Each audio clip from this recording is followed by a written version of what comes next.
Dear students, today we are going to discuss about alternate mark inversion codes. So, let us see. This is also called AMI codes.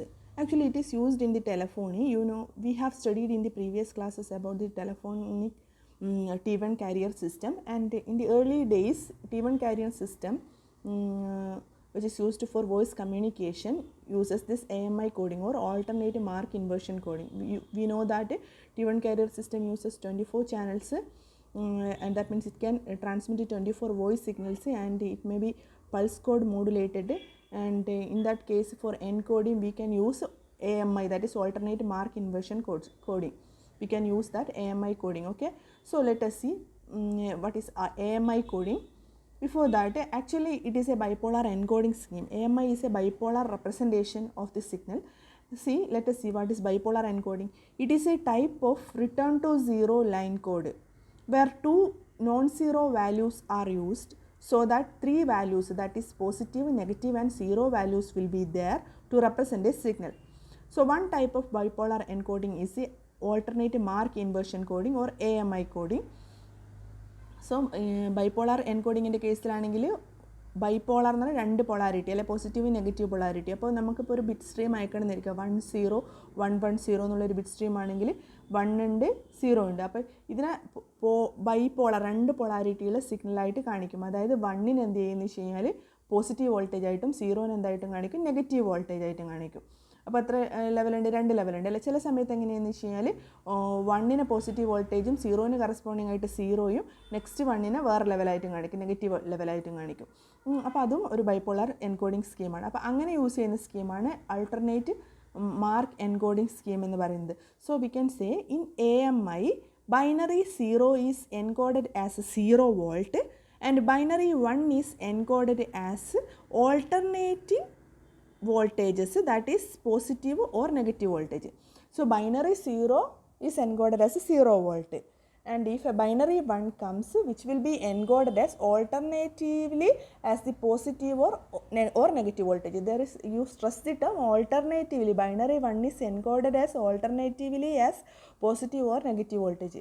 കാരണം വെച്ചാൽ binary 0നെ 0 voltage വെച്ചിട്ട് തന്നെയാണ് കാണിക്കുക AMIയിൽ. പക്ഷേ binary 1നെ നമ്മൾ ആദ്യം ഒരു പോസിറ്റീവ് ലെവലിൽ വോൾട്ടേജ് വെച്ചിട്ടാണ് കാണിച്ചതെങ്കിൽ പിന്നീട് വരുന്ന ബൈനറി 1നെ, തൊട്ടടുത്ത് തന്നെ വരുന്ന ബൈനറി 1നെ എന്തായിട്ട് കാണിക്കും? നെഗറ്റീവ് വോൾട്ടേജ് ആയിട്ട് കാണിക്കും. പിന്നെ 0 ആണ് വരുന്നതെങ്കിൽ 0നെ 0 വെച്ചിട്ട് തന്നെ കാണിക്കും.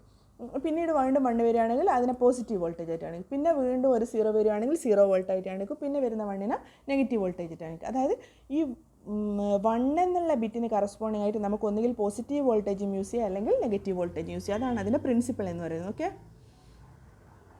So let us see. This coding or AMI is used by the T1 carrier system, and binary 1 is referred to as mark and binary 0 is referred to as space. So നമ്മൾ communication സിസ്റ്റത്തിലേക്ക് വരികയാണെങ്കിൽ AMIൻ്റെ നമ്മൾ binary 1 binary 0 എന്നല്ല പറയും. അപ്പോൾ binary 1ന് എന്താണ് പറയുക? Mark എന്ന് പറയും.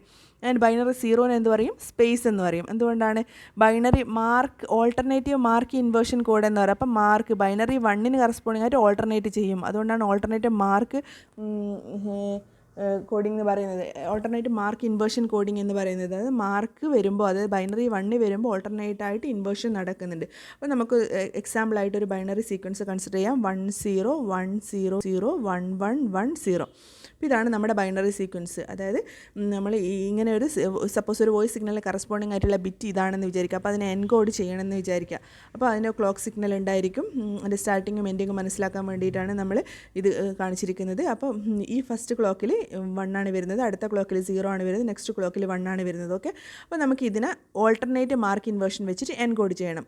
അപ്പോൾ എന്താ ചെയ്യുക? അപ്പോൾ 1ന് പകരം നമ്മളെന്താ പറഞ്ഞാൽ ആദ്യം 1ന് പകരം ഒരു പോസിറ്റീവ് വോൾട്ടേജ് കാണിക്കും, പിന്നെ 0ന് പകരം 0 തന്നെ കാണിക്കും. അപ്പോൾ ഈ 1ന് എന്താ പറയുക? മാർക്ക് എന്ന് പറയും. ഇതിനെന്ത് പറയും? സ്പേസ് എന്ന് പറയും.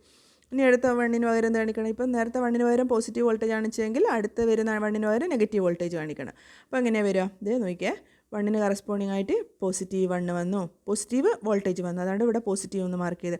Next corresponding to 0 will be there. Okay, so this is the space and next one is the mark. So previous one is represented by positive voltage, so current one will be represented by negative voltage, so it will be going to the negative side.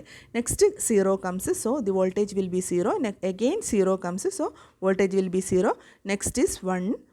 So corresponding to 1, we can either choose plus 1 or negative 1, that depends upon the previous one representation. So previous mark representation was negative, so current representation will be positive, and next one corresponds to negative voltage and next one corresponds to positive voltage, and 0 corresponds to 0. So this is the alternate mark inversion. So mark values will be alternating between positive voltage and negative voltage. Okay, so the university question coming from this session is explain the principle of AMI coding. You can explain it by using the waveform. Okay, so this is the alternate mark inversion coding. Actually it is used by the telephonic communication for encoding scheme. Okay, that's all about this topic. Thank you.